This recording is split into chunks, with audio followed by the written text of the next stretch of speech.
Hello बच्चों, welcome to my YouTube channel GTS study by Saumya Agrahari. तो बच्चों आज हम लोग सॉल्व करेंगे cell the unit of life के क्वेश्चन जो कि प्रीवियस ईयर में आ चुके हैं, तो उसे हम लोग कंटिन्यू करेंगे। यूकैरियोटिक सेल के क्वेश्चन सॉल्व कर रहे थे। और बच्चों ये इसकी प्रैक्टिस आप लोग अच्छे से करिए, छोटे छोटे नोट्स बनाते रहिए ताकि रिविजन करने में आसानी रहे। और आप नोट्स को रिवाइज करिए, NCERT रिवाइज करिए और साथ में क्वेश्चन भी लगाते रहिए। ठीक, चलिए आइए स्टार्ट करते हैं। तो बच्चों 41 क्वेश्चन कह रहा है, 41 क्वेश्चन है which of the following statement is not correct. हमें इनकरेक्ट ढूंढना है, यानी कि जो सही नहीं है। ठीक है, तो ऑप्शन पढ़ते हैं। The hydrolytic enzyme of lysosome are active under acidic pH। Second है lysosome are membrane bound structure. Third है lysosomes are formed by the packaging in the endoplasmic reticulum. Fourth है lysosome have numerous hydrolytic enzyme. देखो lysosome के बारे में सभी जानते हो कि ये हाइड्रोलिटिक इनका एंजाइम जो होता है वो एसिडिक pH पे काम करता है। ठीक है, ये हो गया। और ये मेम्ब्रेन बाउंड स्ट्रक्चर है, ये भी सभी को पता है। बट एक है कि वो बनता कैसे है। लाइसोसोम जो बनता है बच्चों, वो गोल्गी एपरेटस के में पैकेजिंग के प्रोसेस से बनता है, ना कि एंडोप्लाज्मिक रेटिकुलम के थ्रू। तो ये कंफ्यूज मत होना। ठीक है, तो यहाँ पे जो इनकरेक्ट है ये सी ऑप्शन सही होगा, क्योंकि ये गलत है। ठीक है, यहाँ पे क्या होगा, गोल्गी एपरेटस होगा या गोल्गी बॉडीज होगा। ठीक है, ठीक है, चलो अब हम लोग नेक्स्ट क्वेश्चन पढ़ते हैं। The shorter and longer arm of sub metacentric chromosome are refer to as. तो बच्चों होता क्या है, सब मेटासेंट्रिक क्रोमोसोम जानते हो क्या होता है कि जो उसका सेंट्रोमियर होता है वो मिडिल से थोड़ा सा दूर होता है और वो एल शेप्ड बनाता है, यानी कि एक छोटा और एक बड़ा। ठीक, तो इस तरीके से जो इसका ऑप्शन होगा बच्चों वो P arm and Q arm होता है, यानी कि शॉर्टर आर्म को बोला जाता है P arm and Q arm जो कि लॉन्गर आर्म को बोलते हैं। ठीक, ए option is the correct. And next question है बच्चों, विच of the following statement regarding mitochondria is incorrect. तो माइटोकॉन्ड्रिया के बारे में हम लोग बताना है कि कौन सा सही नहीं है। तो पहले पढ़ लेते हैं। Enzymes of electron transport are embedded in outer membrane. देखो आउटर मेम्ब्रेन में जो मतलब माइटोकॉन्ड्रिया की जो सरफेस होती है, जो मेम्ब्रेन होती है चारों तरफ, उसमें आउटर मेम्ब्रेन में इलेक्ट्रॉन ट्रांसपोर्ट के एंजाइम नहीं होते हैं, इनर मेम्ब्रेन में होते हैं। कहाँ होते हैं, इनर मेम्ब्रेन में होता है। ठीक है, तो हमें तो यही मिल गया, ऑप्शन इनकरेक्ट बताना था, यानी कि ए ऑप्शन इज द करेक्ट है। दूसरा पढ़ लेते हैं। Inner membrane is convoluted with infolding. बिल्कुल, इनर मेम्ब्रेन इनफोल्ड होता है जिसमें क्रिस्टी बनाते हैं। ठीक है, and mitochondria matrix contain single circular DNA। बिल्कुल बिल्कुल, ये single circular DNA and ribosome contain करते हैं, जिसे सेमी ऑटोनोमस कहते हैं, और ये खुद से ही प्रोटीन सिंथेसिस भी करते हैं। ठीक है, और आगे क्या है, outer membrane is permeable to monomers of carbohydrate, fats and protein. बिल्कुल करेक्ट है। तो हमें इनकरेक्ट बताना था, तो ए ऑप्शन इज इनकरेक्ट है। ठीक है, तो आगे पढ़ते हैं। The Golgi complex participates in. Golgi complex के बारे में पूछा है, तो ऑप्शन पढ़ते हैं। Respiration in bacteria. And next है formation of secretory vesicle. Third है fatty acid and breakdown. Fourth है एक्टिवेशन ऑफ अमीनो एसिड। तो बच्चों यहाँ ऑप्शन लगा हुआ है, आपको पता है कि गोल्गी कॉम्प्लेक्स क्या बनाते हैं, सेक्रेटरी वेसिकल्स का फॉर्मेशन करते हैं। ठीक है, B option is the correct. And next question है, which of the following is true for nucleolus. Nucleolus के बारे में हम लोग बताएंगे, तो क्या सही है क्या गलत है। ठीक है, तो बच्चों ये देख लेते हैं हम लोग। तो न्यूक्लियोलस में it takes part in spindle formation.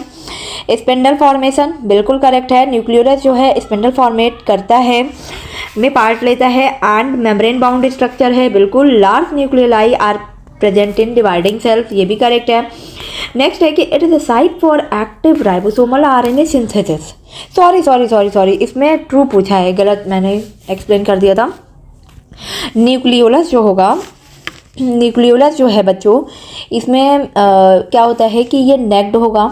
ठीक है, राउंड होगा या स्लाइटली इरेगुलर स्ट्रक्चर होते हैं। ठीक है, और इसमें न्यूक्लियस में क्या होता है कि ये मेम्ब्रेन नहीं होती है न्यूक्लियस में। ठीक है, मैंने गलत एक्सप्लेन कर दिया था, ध्यान नहीं दिया।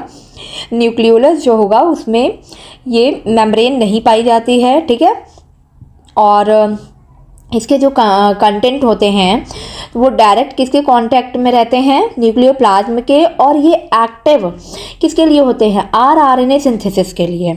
तो जो डी ऑप्शन है वो करेक्ट होगा, ठीक है, बस डी ऑप्शन ही करेक्ट है। एंड नेक्स्ट है कि Nissl bodies are mainly composed of, देखो निजल बॉडीज कहाँ पाई जाती है ये जान लो।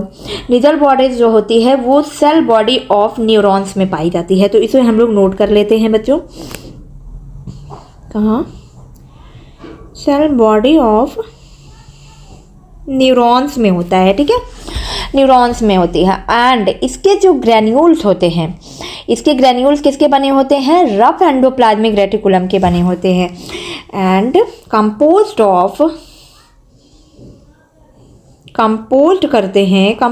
ऑफ RER, एंड इसमें फ्री राइबोसोम होता है, फ्री राइबोसोम होते हैं, ठीक है। तो इसका जो ऑप्शन होगा बच्चों 46 का वो डी ऑप्शन होगा, ठीक है, फ्री राइबोसोम एंड RER, ठीक। एंड नेक्स्ट क्वेश्चन है बच्चों, select the incorrect match, incorrect ढूंढना है हमें। तो इसमें 47 का हम लोग देखते हैं हम कि सब मेटासेंट्रिक जो होगा क्रोमोसोम एल शेप्ड बिल्कुल करेक्ट है, एल शेप्ड बनाता है, ऊपर मैंने बताया आपको। एलोसोम जो होगा सेक्स और क्रोमोसोम है, बिल्कुल करेक्ट। लैम्ब्रस क्रोमोसोम जो है वो डिप्लोटीन बाइवेलेंट है। एंड पॉलीटीन क्रोमोसोम जो होता है, पॉलीटीन क्रोमोसोम बच्चों लार्ज क्रोमोसोम होते हैं, इनको आप लोग नोट कर लो, इसको आप लोग नोट कर लो कि पॉलीटीन जेंट या लार्ज क्रोमोसोम होगा, ठीक है, लार्ज क्रोमोसोम होगा। और ये क्या होते हैं, ये कहाँ पाए जाते हैं, इंसेक्ट के सलाइवरी ग्लैंड में होते हैं, नोट करो, सलाइवरी ग्लैंड्स ऑफ इंसेक्ट्स। इस वजह से इसे किस नाम से जानते हैं हम लोग, सलाइवरी क्रोमोसोम के बारे में जानते हैं, ठीक, ऑल्सो नोन एज, ओके। तो ये oocytes ऑफ एम्फीबियंस में नहीं होते हैं, ये इंसेक्ट के सलाइवरी ग्लैंड में होते हैं, ठीक है। तो इसका ऑप्शन जो है हमसे इनकरेक्ट पूछा है, तो डी ऑप्शन होगा, ठीक है। एंड नेक्स्ट है कि which one of the following event doesn't occur in rough endoplasmic reticulum. तो रफ एंडोप्लाज्मिक रेटिकुलम में कौन सा प्रोसेस नहीं होता है ये देखेंगे। पहला है cleavage of signal peptide, second है प्रोटीन ग्लाइकोसाइलेशन, एंड थर्ड है प्रोटीन फोल्डिंग, एंड फोर्थ है फॉस्फोलिपिड सिंथेसिस। देखो क्या होता है कि बच्चों एंडोप्लाज्मिक रेटिकुलम में जो फॉस्फोलिपिड सिंथेसिस है, उसमें जो रफ एंडोप्लाज्मिक रेटिकुलम होता है वो लिपिड नहीं सिंथेसिस करता, वो प्रोटीन सिंथेसिस करता है। स्मूथ जो होते हैं, स्मूथ एंडोप्लाज्मिक रेटिकुलम, वो फॉस्फोलिपिड को सिंथेसाइज करते हैं। तो ये कौन करेगा, स्मूथ एंडोप्लाज्मिक रेटिकुलम, ठीक है, ये करते हैं। तो डी ऑप्शन होगा, हमसे पूछा है डजंट अगर, किसमें नहीं होता है। चलो अब नेक्स्ट क्वेश्चन है, many ribosome may associate with single mRNA to form multiple copies of polypeptide simultaneously. लो, राइबोसोम की एक स्ट्रिंग हमने बना दी, उसमें ढेर सारे राइबोसोम्स लगाए हैं जो कि mRNA से एसोसिएटेड है। तो पूछा है कि इस राइबोसोम की इस स्ट्रिंग को क्या बोला जाता है। बच्चों इस स्ट्रिंग को क्या बोलते हैं, ऑप्शन पढ़ लेते हैं। प्लास्टिडोम, दूसरा है पॉलीहेड्रल बॉडीज, थर्ड है पॉलीसोम, फोर्थ है न्यूक्लियोसोम। तो बच्चों कहीं कंफ्यूज मत हो, ये हम लोगों ने राइबोसोम में पढ़ा था कि क्या बोलते हैं इन्हें, पॉलीसोम, ठीक है। ढेर सारे जब राइबोसोम की एक स्ट्रिंग बन जाती है, उसमें mRNA से एसोसिएटेड होते हैं, तो उसे क्या कहते हैं, पॉलीसोम कहते हैं, ठीक है। C option is the correct. And next question है बच्चों, नेक्स्ट क्वेश्चन है, which of the following cell organelle is responsible for extracting energy from carbohydrate to form ATP। देखो कौन सी पूछ रहा है, कौन सी सेल ऑर्गेनेल है जो कि रिस्पॉन्सिबल होता है ATP बनाने के लिए, और वहाँ पे ग्लूकोज का ब्रेकडाउन होता है, उससे एनर्जी ट्रैप करता है एंड ATP का फॉर्मेशन करता है। तो कौन सा सेल ऑर्गेनेल है, पूरे सेल में सिर्फ एक ही ऑर्गेनेल्स है जिसे कहते हैं माइटोकॉन्ड्रिया, ठीक। तो D option is the correct होगा, ठीक। एंड नेक्स्ट है कि water soluble pigments found in plant cell vacuoles are, इसमें 4 ऑप्शन है, पहले पढ़ लेते हैं। क्लोरोफिल्स, सेकंड है कैरोटीनॉइड, थर्ड है एंथोसाइनिन, एंड फोर्थ है जैंथोफिल्स। देखो इसका ऑप्शन क्या होगा बच्चों, plant cell water soluble pigment किस में पाए जाते हैं? तो बच्चों प्लांट सेल जो वाटर सॉल्युबल पिगमेंट्स है वो एंथोसाइनिन में होता है। एंथोसाइनिन क्या होते हैं? वाटर सॉल्युबल वैक्यूलर पिगमेंट्स होते हैं जो कि किस कलर के दिखाई देते हैं? किस कलर के दिखाई देते हैं? Red, purple and blue. Okay, इस कलर के दिखाई देते हैं, ठीक। और किस पे डिपेंड करते हैं ये? पीएच पे। तो इसका ऑप्शन जो होगा सी ऑप्शन होगा। चलिए नेक्स्ट देखते हैं। Which one of the following cell organelle is included by a single membrane? Single membrane किस में होती है ये देखना है। तो सिंगल मेम्ब्रेन जो होगा बच्चों वो क्लोरोप्लास्ट, लाइसोसोम, न्यूक्लियाई या माइटोकॉन्ड्रिया किस में होगा? लाइसोसोम में होगा। ओके, चलो नेक्स्ट पढ़ते हैं। माइटोकॉन्ड्रिया एंड क्लोरोप्लास्ट के बारे में पूछा गया है और इसमें ट्रू एंड फॉल्स बताना है, कौन सा ऑप्शन गलत है और सही है। तो देखो माइटोकॉन्ड्रिया और क्लोरोप्लास्ट, पहला ऑप्शन है सेमी ऑटोनॉमस ऑर्गेनेल्स होते हैं। सेमी ऑटोनॉमस ऑर्गेनेल्स का मतलब ये हो गया कि उनमें खुद का डीएनए होगा, ठीक है। राइबोसोम्स होते हैं, 70S राइबोसोम होगा, कंटेन करते हैं। इस वजह से इसे सेमी ऑटोनॉमस ऑर्गेनेल्स कहते हैं क्योंकि ये क्या करते हैं? सेल्फ रेप्लिकेट करने लगते हैं, ठीक है। सेल्फ रेप्लिकेट करते हैं इसलिए सेमी ऑटोनॉमस ऑर्गेनेल्स कहते हैं। तो ये ऑप्शन सही होगा फर्स्ट। एंड सेकंड है formed by division of pre existing organelles and they contain DNA but lack protein synthesizing machinery. तो देखो भैया यहाँ पे क्या होता है? डीएनए तो है बट प्रोटीन भी तो सिंथेसाइज करेगा, तो ये ऑप्शन गलत है। यहाँ दे रहा है प्रोटीन सिंथेसिस नहीं होता है, ऐसा नहीं है। तो ए ऑप्शन करेक्ट होगा एंड बी फॉल्स होगा। तो पढ़ते हैं, B option is the correct, ठीक है। चलो नेक्स्ट क्वेश्चन है microtubules are the constituents of. तो माइक्रोट्यूब्यूल्स जो हैं वो स्ट्रक्चर कहाँ होता है? वो सीलिया में होगा बच्चों, फ्लैजिला में होगा, सेंट्रियोल्स में होगा एंड स्पिंडल फाइब्रस में होता है, ठीक है। कंफ्यूज नहीं होना है। कहाँ कहाँ होता है? स्पिंडल फाइब्रस में होता है, सीलिया में होगा, फ्लैजिला में होगा एंड सेंट्रियोल। तो फ्लैजिला भी लिख लो आप लोग, तो हमारा पहला ही ऑप्शन है, ठीक है। चलो नेक्स्ट क्वेश्चन पढ़ते हैं। नेक्स्ट क्वेश्चन कहाँ है? हाँ, a cell organelle containing hydrolytic enzyme. तो हाइड्रोलिटिक एंजाइम की जब भी बात करता है कौन से सेल ऑर्गेनेल कंटेन करता है? सिर्फ लाइसोसोम कंटेन करता है, ठीक है। तो यहाँ पे जो ऑप्शन होगा A option is the correct होगा। एंड नेक्स्ट क्वेश्चन है सेलेक्ट द मिसमैच। मिसमैच देखना है कौन सा गलत है। Gas vacuole, green bacterial cell, large central vacuole, animal cell, protist, eukaryotes, methanogens, prokaryotes. देखो लार्ज सेंट्रल वैक्यूल जो है वो एनिमल सेल में नहीं होता है, वो प्लांट सेल में होता है, ठीक है। तो B option is the correct होगा। हाँ, अब नेक्स्ट है कि इसमें कॉलम दिए गए हैं और कॉलम को हमें करेक्ट करना है, बताना है, मैच करवाना है। तो बच्चों थैलेकॉइड दिया है, क्रिस्टी, सिस्टर्नी एंड क्रोमैटिन। ये बहुत इंपॉर्टेंट है, इस तरह के क्वेश्चन बहुत आते हैं। तो बच्चों थैलेकॉइड क्या होते हैं? थैलेकॉइड आपको क्या होगा कि ये स्ट्रोमा में क्या होता है? फ्लैट मेम्ब्रेनस सैक होगा, ठीक है। तो ए का तीसरा हो जाएगा, ठीक है। एंड क्रिस्टी क्या होती है? क्रिस्टी तो पता है माइटोकॉन्ड्रिया की इनर मेम्ब्रेन फोल्ड हो जाती है, इनफोल्ड बनाती है, तो बी ऑप्शन। एंड सिस्टर्नी क्या होगी? गोल्गी एपरेटस में डिस्क शेप्ड बनाती हैं ऐसे ऐसे करके, तो ये सी ऑप्शन हो गया। And chromatin condense structure of DNA. Okay, तो चलो ऑप्शन देखते हैं। ए का तीसरा, ए पहला तो होगा नहीं, ए का तीसरा, ये तीनों में दिया है। बी का चौथा, ये भी नहीं होगा, इन दोनों में देखते हैं। चलो एंसेस्टर्नी, सी का पहला, ये लो पहले ही हमें ऑप्शन मिल गया, ठीक है। चलो बी ऑप्शन करेक्ट सही है। अब नेक्स्ट देखते हैं। DNA is not present in ribosome, nucleus and mitochondria, chloroplast. देखो डीएनए किस में प्रेजेंट नहीं होता है? डीएनए किस में प्रेजेंट नहीं होता है? अरे डीएनए राइबोसोम में नहीं होता है, ठीक है। A option is the correct. And next question देखते हैं।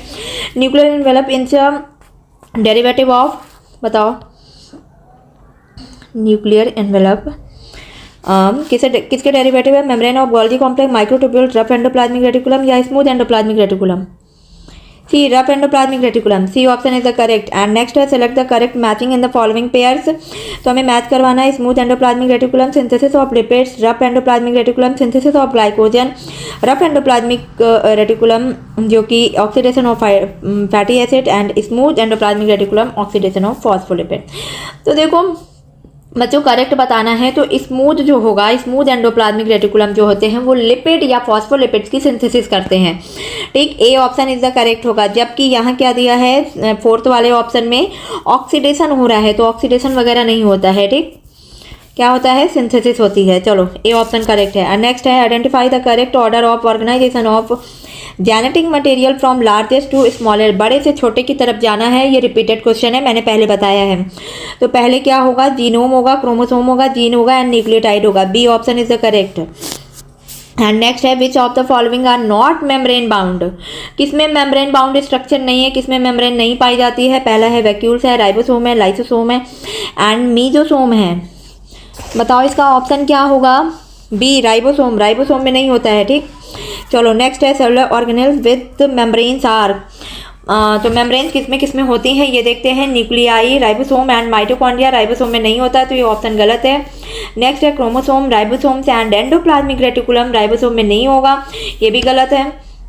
Endoplasmic reticulum, ribosome and nuclei, ये भी गलत होगा, राइबोसोम के बारे में दिया है। Lysosome, Golgi apparatus and mitochondria. देखो बच्चों, Golgi apparatus, mitochondria double membrane है, लाइसोसोम सिंगल मेम्ब्रेन है, तो ए पहला है। ठीक है, मेम्ब्रेनस स्ट्रक्चर है। चलो आगे पढ़ते हैं। बल्बियानी रिंग्स यानी कि पप्स आर साइट्स ऑफ, देखो बल्बियानी रिंग्स जो है, बल्बियानी से 64 क्वेश्चन हम लोग सॉल्व कर रहे हैं। तो बल्बियानी रिंग जो है ये एक ह्यूज क्रोमोसोम पफ होता है। ठीक है, किसमें प्रेजेंट होता है पता है, ये प्रेजेंट होता है, पहले तो लिख लो, पॉलीटीन क्रोमोसोम में।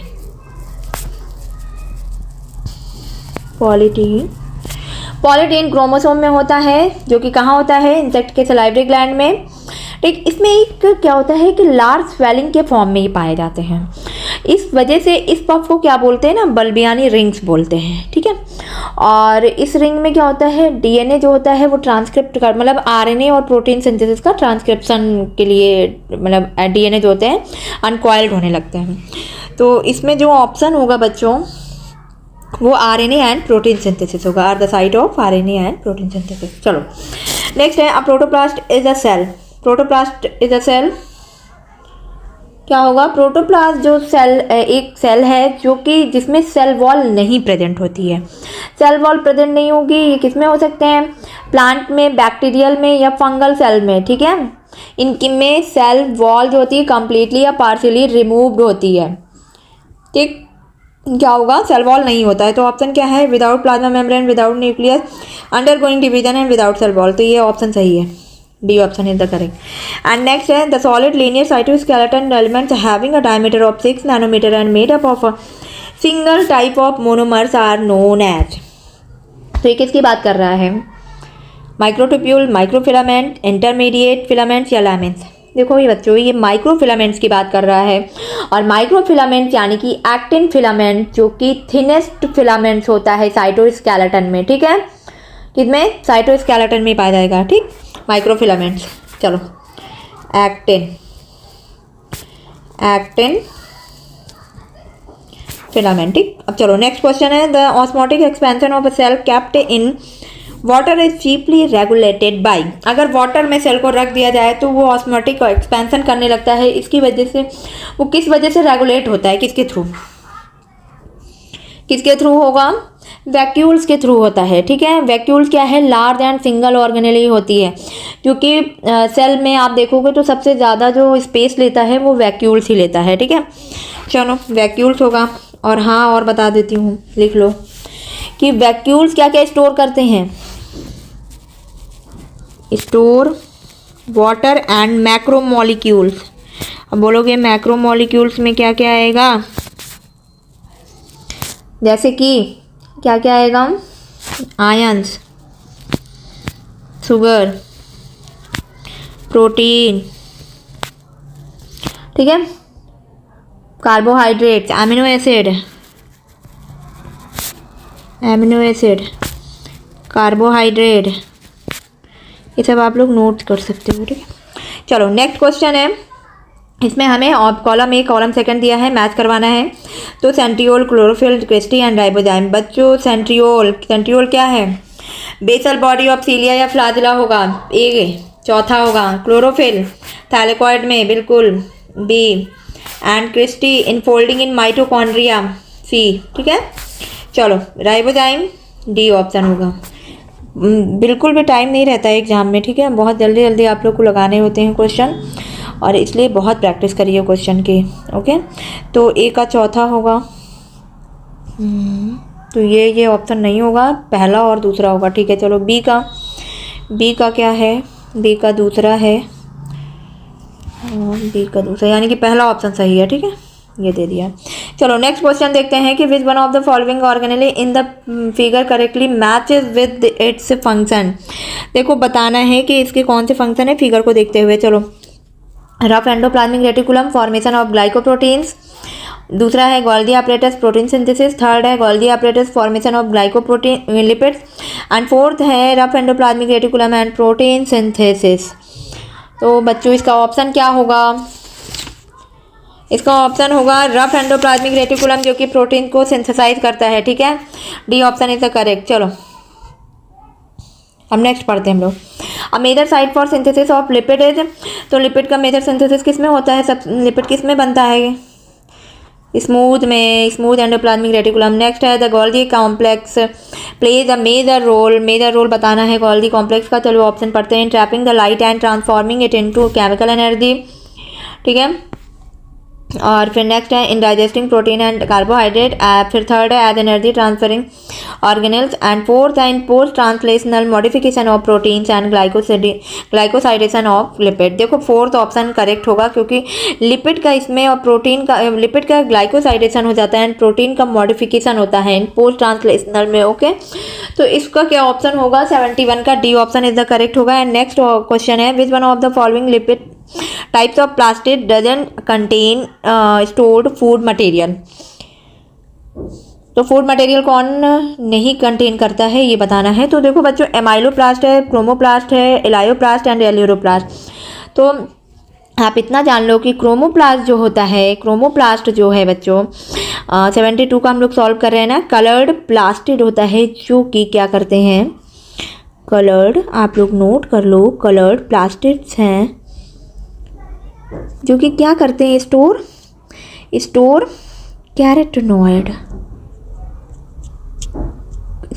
कैरोटीनॉइड पिगमेंट को कंटेन करते हैं। ओके, हाँ, एंड फिर चलो, तो ये पिगमेंट कंटेन करता है, फूड नहीं। ओके, अब एमाइलोप्लास्ट क्या कंटेन करते हैं, स्टार्च को, नोट करते जाओ, ठीक। इलायोप्लास्ट ऑयल ड्रॉपलेट्स को, ओके, एंड एल्यूरोप्लास्ट प्रोटीन को, ठीक है। चलो नेक्स्ट क्वेश्चन कह रहा है कि select the alternative giving correct identification and function of organelle A. इस डायग्राम को देखना है और बताना है कि ये कौन सा है। तो साफ साफ पता चल रहा है इस सेल में जो ये ए ऑप्शन दिया है वो क्या है, माइटोकॉन्ड्रिया है यार, माइटोकॉन्ड्रिया है, ठीक है। तो ऑप्शन कहाँ है, एंडोप्लाज्मिक रेटिकुलम सिंथेसिस, नो, ये भी नहीं होगा। Mitochondria produce cellular energy in the form of ATP, बिल्कुल सही है, B option is the correct होगा, ठीक। एंड नेक्स्ट है ribosomal RNA is actively synthesized in. Ribosomal RNA कहाँ बनता है, लाइसोसोम में कि न्यूक्लियोलस में, या न्यूक्लियोप्लाज्म या राइबोसोम में, न्यूक्लियोलस में बनता है, बिल्कुल, ठीक है। यूकैरियोट्स में होता है ना, आरएनए कहाँ बनता है, न्यूक्लियोलस में, ठीक है। तो 74 का B option is the correct. एंड बच्चों, अब हम लोगों ने इस क्वेश्चन को सॉल्व कर लिए हैं, सारे नहीं हुए हैं, अभी भी यूकैरियोटिक के बहुत सारे क्वेश्चन बचे हुए हैं, जो कि हम लोग नेक्स्ट वीडियो में सॉल्व करेंगे। और ये मत सोचो कि ये वन वर्ड क्वेश्चन है, क्या है, आपको ना इसी बहाने क्या होता है कि आप रिविज़न कर सकते हो। जैसे कि क्वेश्चन आपको ईजी दिखा, ठीक है, कोई बात नहीं, आपने सॉल्व कर लिया, कुछ बच्चों को नहीं भी आता है, तो वो इसी बहाने अपनी नोट्स तो खोलेंगे कि कहाँ लिखा हुआ है, न्यूक्लियोलस कहाँ लिखा है, राइबोसोम कहाँ लिखा हुआ है, या गोल्गी एपरेटस कहाँ लिखा हुआ है। तो इस वजह से वो नोट्स को रिवाइज भी कर लेंगे इसी बहाने। तो इस वजह से छोटे छोटे क्वेश्चन या बहुत प्रीवियस ईयर भी क्वेश्चन सॉल्व करने चाहिए। और जो मैं क्वेश्चन सॉल्व करा रही हूँ वो 36 साल पुराने क्वेश्चन है, मतलब पूरा कलेक्शन इसका मतलब हर टॉपिक में टॉपिक वाइज डिवाइड है। तो इस तरह आप लोग सॉल्व करो क्वेश्चन और बहुत प्रैक्टिस करो, क्वेश्चन की बहुत प्रैक्टिस करो, ताकि क्योंकि वहाँ एग्जाम में बिल्कुल टाइम नहीं होता है। आप क्वेश्चन देखिए और तुरंत टिक लगाइए, वहाँ सोचने का टाइम नहीं मिलेगा, ठीक है। तो इस वजह से बहुत सारी प्रैक्टिस करिए। तो चलो, और जो आपको नहीं समझ में आया है आप हमें कमेंट बॉक्स में ज़रूर लिख के बताओ। जो समझ में नहीं आ रहा है, कोई प्रॉब्लम है पढ़ने में, तो ज़रूर लिख के बताइए। और ठीक है, हम लोग नेक्स्ट वीडियो में मिलते हैं आगे के क्वेश्चन के साथ। Okay, all the best.